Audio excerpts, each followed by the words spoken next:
we have joining us in the studio lawyer to Nnamdi Kanu, Barrister Aloy Ejibako. He joins us now. Thank you so much, Barrister, for joining us. Help us make sense of this. We understand your client, Nnamdi Kanu, is accusing DSS, first, violation of court order, and then, of course, access to his lawyer, based on the fact that he might have access to medical care and all of that. The second thing is also to begin trial. But the argument the DSS is putting forward is that there is no case in this, and that because the former judge who was presiding over the matter, Binta Nyako, withdrew from the case. So that's the argument the DSS is putting for you. And they are saying there is no case in this particular development. What's your reaction to this?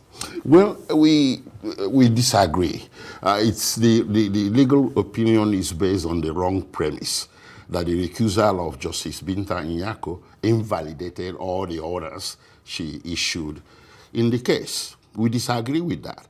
As a matter of fact, the private counsel to the Office of the Attorney General took prompt steps to file a process in court advancing this argument, seeking a nullification or maybe a blessing of the court to nullify all the orders issued by Justice Binta.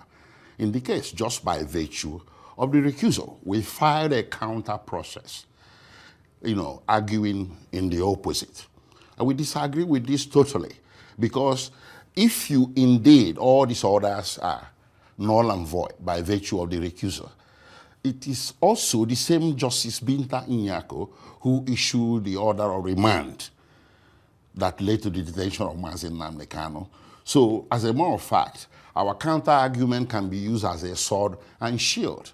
So, if the court was going to grant their application to invalidate all these orders, it would naturally lead to the release of MAZI NNAMDI KANU, because the same order, the same judge issued the order of detention. So that order should have been invalidated. So, but our position is that the DSA should not be allowed, or the federal government should not be allowed to cherry pick the orders to obey and the ones not to obey. So evidently, they want to comply with the order of detention by continuing to detain MAZI NNAMDI KANU, but they now don't want to comply anymore with the order on the visitation regimen for counsels to MAZI NNAMDI KANU. This is the crux of the matter. All right. The counter, you filed it counter, process. Yes.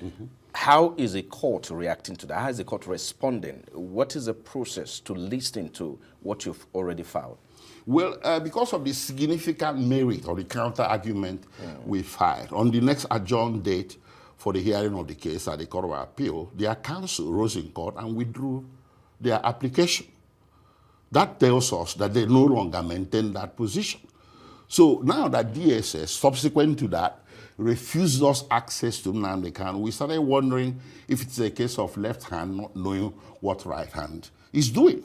Because we did advance the information to the DSS and said, listen, the application or the legal position upon which you are placing rescissions on counsel to MAZI NNAMDI KANU has changed or has been withdrawn by your counsel. But they continue. So that left us with no option than to pursue some kind of judicial action to get DSS to comply. So I proceeded to court to file what is called a Form 49. A Form 49 is a process by which you compel a defaulter, a contemnor, or somebody who is breaching a court order or not obeying or complying. You use that process to compare compliance. That's what happens, and that's how this whole thing came to disperse. I know that the court also has gone as far as threatening the DSS Director General Adeola Ajayi. So what impact would that have on this case, and how does that make you feel? Well, I do believe that it already has an impact, because I did get some feelers. I'm fully aware of the intervention of on Obi Agocha and the Honorable Speaker as well, Tajuddin Abbas. They intervened politically on this matter and tried to resolve it by way of compromise. So I had access to informal information that DSS has, retraced its steps. It's now willing to do the right thing, so that I should bring the process, a letter submitting names of the councils that will visit Nnamdi Kanu on Monday. So I have done that. So on Monday, we are going to go there, and I'm hoping that the restrictions will be lifted. If they are lifted, fine. We go and interface with our client as the court ordered. If they're not lifted, then the process in court shall continue to its logical conclusion. Okay, looking ahead now, what's your next step? Should DSS continue to, refuse access to his legal team? What's the next step? What are you going to do next? If they continue, this particular, practice of refusing Nnamdi Kanu access to his legal team or maybe medical care, for instance? Well, what is on board now is the access to him. Yeah. He's entitled to have access to his counsel under Section 36 of the Nigerian Constitution. That's right. Nobody is supposed to mess with that. And then this one, too, was supported by a court order. You have someone in detention where he's not even supposed to be. He's not supposed to be detained at the DSS in the first place. DSS is a glorified holding cell. He's supposed to be detained in prison, where these restrictions normally do not institutionally occur. DSS is a security environment with restrictions built in place that they take for granted. But these restrictions don't augur well for detainees. So we don't want to break their back or to compel them to change their system overnight just because of our client. But if you insist on detaining him at that place, that location, where he's not supposed to be detained, then you have to make certain adjustments. If you don't, you are going to get in trouble with the court that issued the order. All right. Just before I let you go, Barrister, speak to us. There are narratives out there that the reason why we're still having the issue of insecurity in the Southeast is because Nnamdi Kanu is still in detention. Confirm to me, is that true? Would the release of Nnamdi Kanu address the issue of insecurity in the Southeast, particularly we talk about the unknown gunmen and all of that? He is there said any it link? himself. Okay. He said it himself in open court. Recently when he addressed the press after the court session, he said it himself. He has that confidence. He possesses that confidence. And the aura, he has the aura, and he has the followership and the clout and the influence to change the tide of things in the Southeast. But would that be misinterpreted as, being the foundation for insecurity? Because if he said it himself, that until he's released, before security or peace can return to Southeast, isn't that a kind of indictment or his own part? No, it's not. It's not. You see, nature abhors a vacuum. There was insecurity in the Southeast before this time around, before his rendition. There was.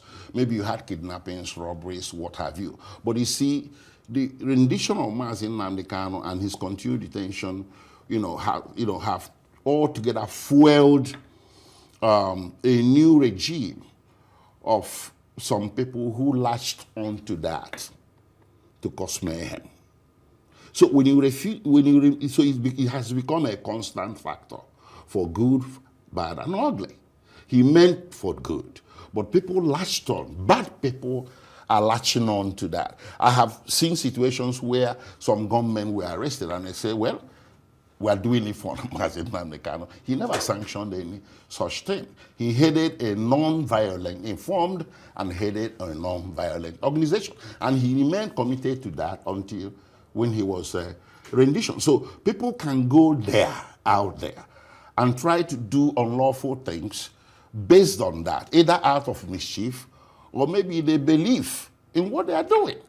But when you remove the constant factor, which is his continued detention, tell me whether anybody will have further excuse to commit any mayhem or to engage in any act of insecurity. No, it wouldn't be. It doesn't mean that Nnamdi Kanu's disciples are the ones responsible for the insecurity. That is far from the truth, because he himself has condemned it openly in court and made the distinction between a genuine agitator for referendum for Biafra and someone who is using it as a stepping stone or an excuse to commit criminality.